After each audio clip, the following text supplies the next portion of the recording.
Good morning. I'm Gary Wiles.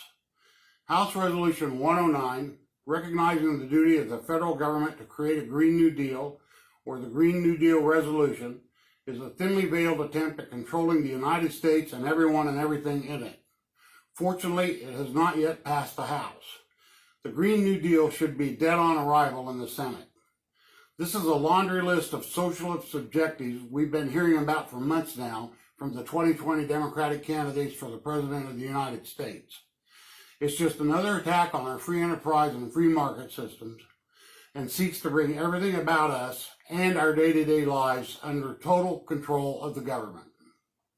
Here are the items specifically addressed, which are either not related to climate change or so very remotely related, it's hard to tell where the climate change leaves off and socialism begins.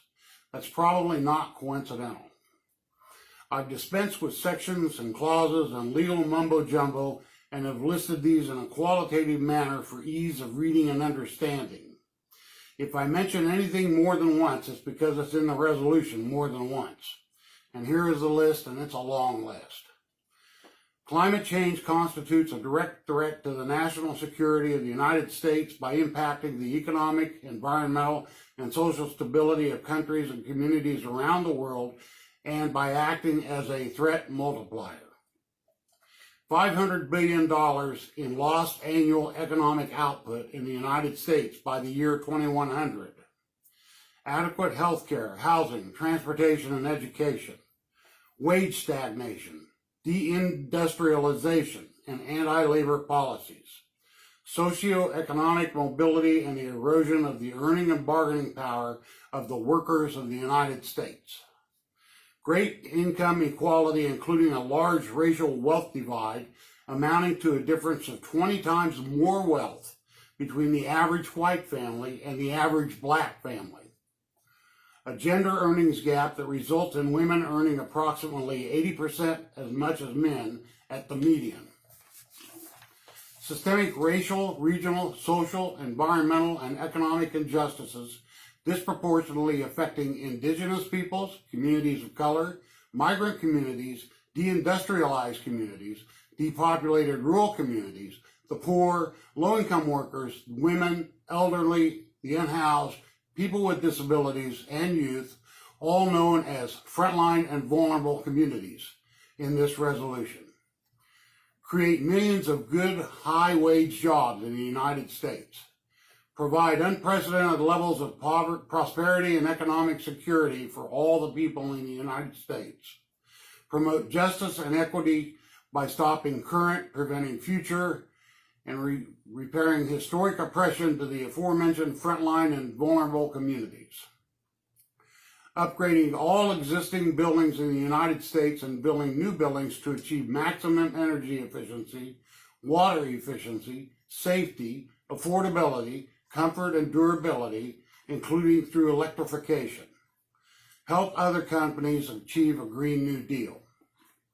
Guaranteeing a job with a family-sustaining wage, adequate family and medical leave, paid vacations, and retirement security to all people of the United States. Strengthening and protecting the right of all workers to organize, unionize, and collectively bargain free of coercion, intimidation, and harassment. Ensuring a commercial environment where every business person is free from unfair competition and domination by domestic or international monopolies. Providing all people of the United States with high-quality health care, affordable, safe, and adequate housing and economic security. Well, this is what we used to call a gee whiz paper in college. However, it's the House version of a roadmap to begin socialism in the United States, and quite frankly, it sounds as if it goes a long way towards communism.